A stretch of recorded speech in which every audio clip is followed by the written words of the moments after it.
Hello friends, welcome to my YouTube channel. Friends, आज हम लोग रसशास्त्र एवं भेषज कल्पना में सिलेबस देखते हैं डिटेल में। सबसे पहले आज रसशास्त्र का डिटेल सिलेबस हम लोग देखते हैं, है ना। जिस बुक से हम आपको आज बता रहे हैं, ये बुक है डॉक्टर मनोहर पाल मीना और डॉक्टर राजेंद्र प्रसाद जी शर्मा जी की, है ना। तो इस बुक से हम आपको प्रेफर करेंगे, इसी बुक से आप पढ़िए। इसमें काफ़ी सिंपल लैंग्वेज में दिया गया है, तो आप रसशास्त्र को अच्छे तरीके से समझ पाएंगे। ठीक है, तो टाइम वेस्ट ना करते हुए सबसे पहले आते हैं हम लोग सिलेबस देखते हैं रसशास्त्र एवं भेषज कल्पना में। ठीक है, तो भारतीय केंद्रीय चिकित्सा परिषद नई दिल्ली द्वारा स्वीकृत पाठ्यक्रम। ठीक है, तो इसमें बताया गया है कि 2 प्रश्न पत्र होंगे। ठीक है, तो रसशास्त्र का एक पेपर होगा 100 नंबर का, और भेषज कल्पना का एक 100 नंबर का पेपर होगा आपका। ठीक है, इसके बाद इसमें प्रायोगिक मौखिक 200 अंक का होगा, सैद्धांतिक कक्षाएं 200 और प्रायोगिक कक्षाएं 200। तो उससे मेन आपका ये है कि 200 का प्रैक्टिकल होना है और 200 का 2 पेपर होना है ना, एक रसशास्त्र का, एक भेषज कल्पना का। ठीक है, तो अभी हम आपको कंप्लीट देखते हैं रसशास्त्र का सिलेबस। ठीक है, तो शुरू करते हैं।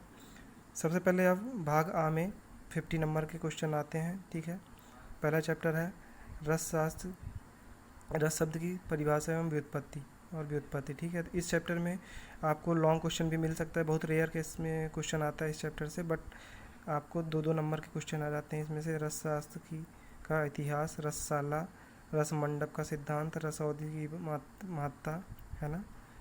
तो आपको एक बार पूरा रीडिंग करना है, हिस्ट्री की तरह है ये चैप्टर फर्स्ट वाला आपका। तो आपको एक बेसिक थोड़ा नॉलेज होनी चाहिए कि कैसे रसशास्त्र की उत्पत्ति हुई, रस क्या होता है ना, ये सब चीज़ें। सेकंड चैप्टर पे आते हैं, तो परिभाषा, शब्दों का प्रयोग और संक्षिप्त वर्णन। ठीक है, इसमें आपको परिभाषा है, 2 नंबर के क्वेश्चन इस चैप्टर से आते हैं। इसको आप वेरी वेरी इंपॉर्टेंट कैटेगरी में रख सकते हो, क्योंकि इस चैप्टर से क्वेश्चन 100% आता है 2 नंबर का। तो इसमें आवाप हो गया आपका, निर्वाप हो गया, ढालन हो गया, भावना, जारणा, ये सब चीज़ें हैं। तो आपको इसमें इंपॉर्टेंट हम बता देते हैं कौन कौन सा है। जैसे आवाप हो गया, निर्वाप हो गया, ढालन हो गया, भावना हो गया, जारणा हो गया, मूर्छना हो गया, शोधन हो गया, मान, अमृतीकरण वेरी वेरी इंपॉर्टेंट समझ के रखिए आप, और ये लोहतीकरण। तो इतने टॉपिक ऐसे हैं जो 2 नंबर में क्वेश्चन पूछ ही जाते हैं। बहुत बहुत टाइम ऐसा होता है कि आपसे आप पूछ लेता है कि एग्ज़ाम में कि आवाप और निर्वाप में अंतर बताइए। ठीक है, ढालन और भावना में क्या अंतर है, धारणा और ये। तो 2 नंबर के क्वेश्चन आपके यहाँ से एसेंशियल रह जाते हैं, मतलब 2 नंबर के आपका क्वेश्चन यहाँ से 100% आना है। इसके बाद आप आ जाइए द्रव्य वर्ग में। इसमें अम्ल वर्ग, क्षीर, मधुर, पंचमित्तिका, पंचगव्य, इसमें इंपॉर्टेंट आपको हम बता रहे हैं। मधुर, त्रय, पंचमित्तिका, पंचगव्य, पंचामृत। ठीक है, ये सब चीज़ें हैं। ठीक है, तो इसका भी 2 नंबर के क्वेश्चन पक्का आता है यहाँ से, है ना। इसके बाद नेक्स्ट 4th चैप्टर, यंत्रों का संक्षिप्त वर्णन, उनका प्रयोग। ठीक है, इसमें आपका 5 नंबर के क्वेश्चन आते हैं, है ना। इसमें आपका उलूखल यंत्र हो गया, खल यंत्र हो गया, कच्छप यंत्र, ऊर्ध्वपातन, अधापातन, तिर्यक पातन यंत्र। ठीक है, जारणा, तुला। तो जितने भी यंत्र हैं इससे रिलेटेड आपके, जो आप आगे मेडिसिन पढ़ेंगे, बनाएंगे, है ना, तो उसमें ये सब यंत्र यूज होते हैं। तो उसका यहाँ पे बताया है, संक्षिप्त वर्णन किया गया है। ठीक है, संक्षिप्त वर्णन और उनका अनुप्रयोग। इसकी भी एक ट्रिक है, अभी आप इसको हम सिलेबस के रूप में देख रहे हैं, इसलिए इसमें यहाँ पे हम आपको डिटेल में नहीं बता पाएंगे, लेकिन नेक्स्ट जब आप इसका आप बताएंगे वीडियो चाहिए, तो हम आपको इसके लिए पर्टिकुलर एक वीडियो बना देंगे, जिससे आपको काफ़ी सिंपल ट्रिक तरीके से याद करने में इजी होगा, है ना। इसके बाद आप आ जाइए 5th चैप्टर, मूसा का संक्षिप्त वर्णन और प्रयोग। ठीक है, उससे यहाँ पे सामान्य मूसा, गौस्तनी मूसा, व्रज मूसा, महामूसा, योग मूसा, वृत्तांक, है ना। तो यहाँ पे भी आपका एक 5 नंबर का क्वेश्चन आ जाता है, मूसा क्या है और इसके विभिन्न जो मूसाएँ हैं इसका वर्णन करिए, है ना, और उसका यूज़ क्या है। तो इसको आप 5 नंबर का इसका भी एक ट्रिक है, आप जब बताएंगे तो इसको कर देंगे, है ना। पोस्ट वीडियो जो है बना दिया जाएगा आपके लिए। ठीक है, अभी यहाँ पे थोड़ा वीडियो लंबी हो जाएगी, इसलिए हम आपको यहाँ पे डिटेल में नहीं बताना चाहते हैं, क्योंकि आपके लिए फिर दिक्कत हो जाएगी, वीडियो लंबी हो जाती है ना। इसके बाद कोष्ठी का संक्षिप्त वर्णन एवं प्रकार। ठीक है, सत्यपातन कोष्ठी, पातन, ठीक है, पाताल कोष्ठी। तो यहाँ भी आपका, यहाँ से क्वेश्चन बहुत रेयर में आता है, बट आप एक बार रीड कर लीजिएगा। ठीक है, इसके बाद आप आ जाइए नेक्स्ट चैप्टर पे, पुट की परिभाषा, प्रकार बताया गया है। ठीक है, तो यहाँ पे आपका 5 नंबर का क्वेश्चन आता है इस चैप्टर से। यहाँ पे आपको बताया गया है कि पुट कितने टाइप के होते हैं और उसका डेफिनेशन जितने भी है ना। इसके बाद फिर आप आ जाइए 8th में। यहाँ पे आपको विद्युत मफल फर्नेस और डीजल भट्ठी का प्रयोग मिलेगा, ठीक है। इसके बाद आप आ जाइए 9th पॉइंट पे, पारद के पर्याय। तो इसमें इस चैप्टर से और पारद की मूर्छा ना और खरली रस, इस 2 चैप्टर से 20 नंबर के क्वेश्चन आते हैं। तो इसमें आपको सबसे ज़्यादा, आप आगे मेडिसिन पढ़ेंगे तो आपको ये पता होना चाहिए कि पारद क्या होता है, क्योंकि पारद का अहम रोल है मेडिसिन के निर्माण में, है ना। तो इसलिए मुझे पारद का बेसिक तो पता ही होना चाहिए। इसलिए सबसे पहले इसका प्राप्ति स्थान पता होना चाहिए, पारद के कृत्रिम और प्राकृतिक स्रोत होना चाहिए, रस के प्रकार पता होने चाहिए, नैसर्गिक और इसके जो पारद के दोष हैं, यहाँ से क्वेश्चन 5 नंबर का आ चुका है, ठीक है।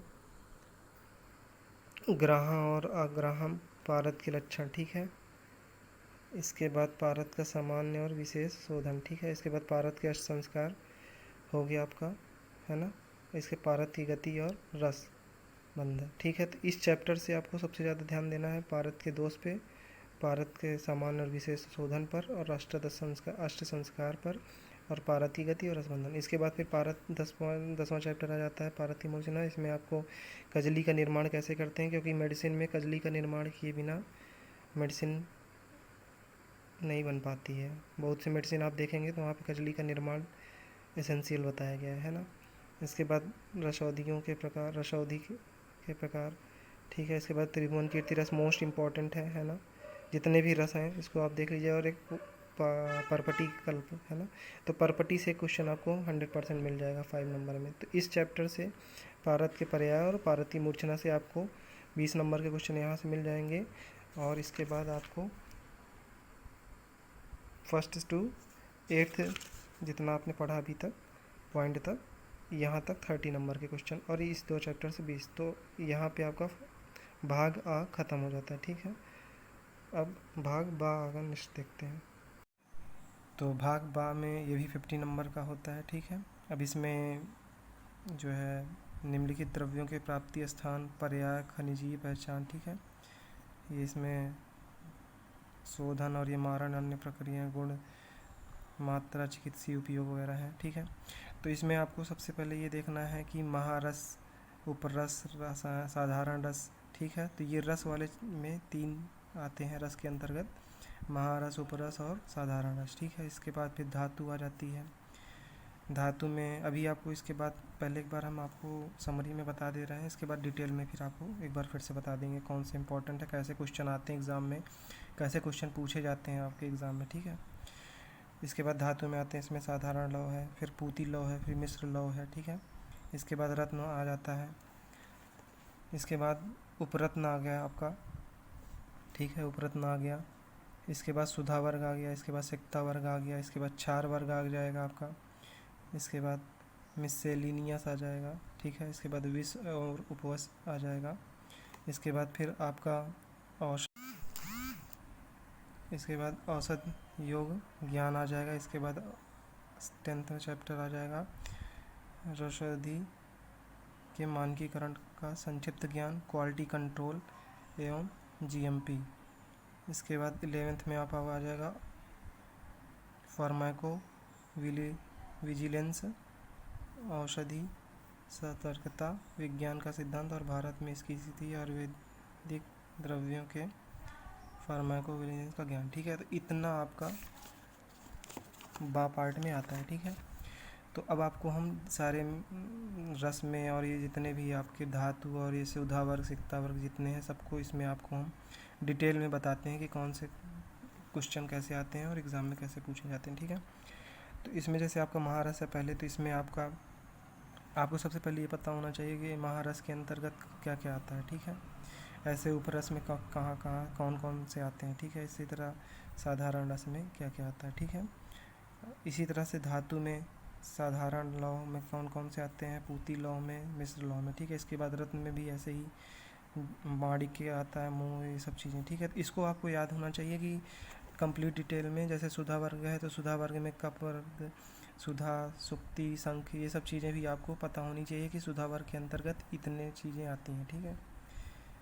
ये इतने कंपोनेंट इसके, ठीक है। इसके बाद सक्ता वर्ग में भी यही है, क्षार वर्ग में भी इसी तरह स्वर्जिका क्षार, यव क्षार, टंकड़ क्षार, ठीक है, और सूर्य क्षार। तो इस तरह हमको पूरा कंप्लीट देखना है, ठीक है। अब इसमें हम आपको बताते हैं क्वेश्चन कैसे आएगा। क्वेश्चन आपको आएगा कि अभ्रक का इसका आप प्राप्ति स्थान पर्याय खंड बताते हुए, इसके गुण मात्रा का शोधन मारण बताते हुए, इसके गुण मात्रा का चिकित्सीय उपयोग बताइए, ठीक है। तो जब तक आपको ये अभ्रक नहीं पता रहेगा कि महारस में आता है या साधारण रस में आता है, तो आप कैसे इसका डिटेल लिख पाओगे। तो सबसे पहले हम आपको ये बोलेंगे कि आप सबसे पहले ये याद रखिए कि महारस के अंतर्गत अभ्रक, वैक्रांत, माक्षिक, विमल, शिलाजतु, सस्यक, चपल और रसक आता है, ठीक है। तो इसकी भी एक ट्रिक है, जब आप इसको पढ़िएगा तो हमको आप कमेंट में बताइएगा कि कैसा इसका क्या ट्रिक है, और हम आपको उसको अच्छे से डिटेल में बता देंगे कि कौन सा चैप्टर में कैसे क्या ट्रिक है और कैसे पढ़ना है, ठीक है। इसी तरह आपको उपरस में भी गंधक, गारिक, तो इसमें आपका इम्पोर्टेंट है अभ्रक, ठीक है, वैक्रांत, शिलाजतु, ठीक है। रीड तो आप सब कर लीजिएगा, लेकिन ये इम्पोर्टेंट ज़्यादा है। कभी कभी क्वेश्चन आपका ऐसा भी आ जाता है कि महारस के प्राप्ति स्थान शोधन, ठीक है, शोधन मारण और मात्रा गुण मात्रा चिकित्सीय उपयोग बताइए। तो उसमें आपको क्या करना पड़ेगा कि आपको फिर पूरा महारस की प्राप्ति बताना पड़ेगा, उसका फिर पर्याय बताना पड़ेगा। मतलब आपको 8 महारस का प्राप्ति स्थान बताना पड़ेगा जब 15 नंबर में क्वेश्चन आएगा। तो प्राप्ति स्थान, ठीक है, इसका पर्याय, ठीक है। इसमें आपको हम बताएंगे कि इसमें आप सबसे पहले इसका लैटिन नाम याद रखिए, पर्याय याद रखिए, शोधन, मारण और सत्तोपातन, ठीक है, ये इतना आप याद रखिए, और मात्रा, ठीक है, इतना आपको याद रखना है, ठीक है। इसके बाद सबका आपको याद रखना पड़ेगा अगर लॉन्ग क्वेश्चन में आता है तो, बट बेसिक आपको क्या रखना है, इतना याद रखना है। लैटिन पर्याय, लैटिन नाम, पर्याय, शोधन, मारण और सत्तोपातन, ठीक है, इतना मात्रा, ठीक है। और इसका चिकित्सीय उपयोग कहाँ कहाँ करते हैं, ठीक है। इसी तरह से उपरस में आओगे तो आप गंधक, गैरिक, काशिश, ठीक है, कांची, हड़ताल, मन, शिला, अंजन और टीए। इसके बाद साधारण रस में आओगे कंपिलक, गौरी पाषाण, नौशादर, मृदगार, सिंह, कपर्द। ये इस क्वेश्चन अभी आए थे आपके CCS यूनिवर्सिटी में आया था एग्ज़ाम में, ठीक है, आप देख लीजिएगा। उसमें लॉन्ग क्वेश्चन में आया था 15 नंबर में, है ना। तो उसमें आपको कैसे लिखना पड़ेगा, सबसे पहले तो आपको इसका सबका नाम याद रखना है कि इसमें साधारण रस के अंतर्गत कौन आता है, ठीक है, जैसे ऊपर आपको याद करना है, ठीक है। इसी तरह इसमें भी। इसके बाद फिर आप जाइए साधारण लौह में, ठीक है, स्वर्ण, रजत, ताम्र, लौह। और इसमें आपको हम बताएंगे कि ये इम्पोर्टेंट सबसे ज़्यादा है। कभी कभी 2-2 नंबर में क्वेश्चन ऐसे पूछता है कि लौह साधारण लौह के अंतर्गत ही है ना, तो रजत और लौह में क्या अंतर है, स्वर्ण में क्या अंतर है ना। तो आपको पहले ये पता होना चाहिए कि स्वर्ण, रजत, ताम्र, लौह किसके अंतर्गत है, साधारण लौह, है ना। नहीं तो वहाँ पे क्या होता है कि आप मिश्र लौह समझ के उसको उसमें कर देते हो और उसको इसमें कर देते हो, है ना, इंटरचेंज। तो इसको आप इम्पोर्टेंट लगा लो आप, है ना। यहाँ से क्वेश्चन आता है आपका 15 नंबर में भी आता है कभी कभी, है ना। पित्तल, वर्त लोह, कांस्य लोह बहुत इंपॉर्टेंट है, एक बार आप देख लेना, ठीक है। इसके बाद इसमें भी आपको वही करना है, ठीक है। इसका पूरा नाम याद रखना है कि रत्न के अंदर कितने आते हैं, 1 2 3 4 5 6 7 8 9, ठीक है। तो इस सब का नाम इसमें पता होना चाहिए आपको कि रत्न के अंदर कितने आते हैं। उसके बाद कोई भी कैसा भी क्वेश्चन पूछा जाए, सब में प्राप्ति स्थान इतना आपको लिखना ही पड़ेगा, ठीक है। तो अब चलते हैं आगे। उपरत्न में आप जैसे है वैक्रांत है, ठीक है, उपरत्न में वैक्रांत है, सूर्यकांत है, चंद्रकांत है, ठीक है। ये सबको आपको याद रखना पड़ेगा। इसकी ट्रिक है, आप अभी सिलेबस डिटेल में देख रहे हैं इसलिए हम इसमें ज़्यादा डिटेल नहीं जा रहे हैं, वीडियो लंबी हो जाएगी आपकी, है ना। इस तरह हम बाद में आपको हम अच्छे से उसकी ट्रिक वगैरह बता देंगे। अभी तो आप सिलेबस को देख लीजिए कैसे क्वेश्चंस आते हैं, कहाँ से कौन से टॉपिक ज़्यादा इंपॉर्टेंट है ना। इसके बाद 4th है सुधावर्ग। सुधावर्ग में भी आपको ऐसे सबका नाम याद रखना है, मृग सिंह और ये सब चीज़ें इतनी हैं, है ना। अच्छे से। इसके बाद सिक्ता वर्ग में भी सिक्ता, दुग्ध पाषाण, महानाग पाषाण, मोहरा, ये सब आप देख लीजिए अच्छे से। इसके बाद क्षार पाषाण वर्ग में इसका सबका नाम, ठीक है। इसका जैसे स्वरजी का क्षार, यव क्षार और टंकण और सूर्य क्षार, ठीक है। तो ऐसे आप याद रखना है। इसका शॉर्टकट है VSST, ठीक है। V से क्या हो गया, यव क्षार, S से स्वरजी का क्षार, S से सूर्य क्षार और T से टंकण क्षार, ठीक है। इसके बाद इसमें भी आपका इससे कम क्वेश्चन आता है, ठीक है, लेकिन और सभी जितने हैं इससे क्वेश्चन ज़्यादा पूछे गए हैं और लॉन्ग क्वेश्चन में भी आते हैं, आपको याद रखिएगा, ठीक है। इसके बाद आप जो 20 और 21 में, ठीक है। अब इसका इसमें इम्पोर्टेंट क्या है, इसका 20 और 21 का द्रव्यों का परिचय, वर्गीकरण, भंडारण, पर्याय, शोधन, उपयोग, चिकित्सीय, और ये बहुत इंपॉर्टेंट है जिसमें अब इसमें आपको 20 और 21 क्या कौन कौन से होते हैं, इसका नाम, इसकी भी ट्रिक है, आपको हम बाद में बता देंगे। अभी आप बस ये रखिए कि ये चीज़ें इसके अंतर्गत हैं, ठीक है, कुछ ला और ये सब चीज़ें, ठीक है। इसके बाद आ जाइए औषधि योग। इसमें आवर्धनी गुटिका, कस्तूरी वैभव रस, ठीक है, चंद्रप्रभा गुटिका। अब इसमें हम आपको सबसे पहले इंपॉर्टेंट बता दें कौन कौन से एग्ज़ाम में ज़्यादा पूछे गए हैं, ठीक है, आने के चांस ज़्यादा होते हैं, ठीक है। आरोग्यवर्धनी गुटिका, कस्तूरी वैभव लगा लीजिए, कुमार कल्याण रस, ठीक है, चंद्रप्रभा गुटिका। इसके बाद आनंद वैभव रस, ठीक है, योगेंद्र रस, लक्ष्मी विलास, वसंत कुमारी, ठीक है, बसंत मालती, हिंगुलेश्वर, ठीक है। इसके बाद काम सुधा, नवाय यस, लौह, ठीक है। तो इतने इम्पोर्टेंट है, इन सब की ट्रिक हम आपको बताइएगा, हम अच्छे से इसका ट्रिक बना करके आपको अच्छे से याद करवा देंगे, है ना, प्रॉब्लम नहीं होगी। और यहाँ से 15 नंबर का 3 क्वेश्चन यहाँ से पक्का आता है और वो भी 15 नंबर में आते हैं, ठीक है। और ये जो लास्ट का है, रसौधी के मानकीकरण का संक्षिप्त ज्ञान, ये चैप्टर बच्चे छोड़ देते हैं और एग्ज़ाम में यहाँ से अभी CCS यूनिवर्सिटी के एग्ज़ाम में पिछले ईयर आपका 15 नंबर के क्वेश्चन इसी चैप्टर से आ गया था, ठीक है। तो इसको आप बिल्कुल भी ना छोड़िएगा, ठीक है। तो वीडियो करेंगे, आई होप आपको वीडियो अच्छी लगी हो तो लाइक शेयर ज़रूर कर दें अपने फ्रेंड के साथ। तो फ्रेंड्स, यहाँ पे आपका रसशास्त्र का सिलेबस कंप्लीट होता है।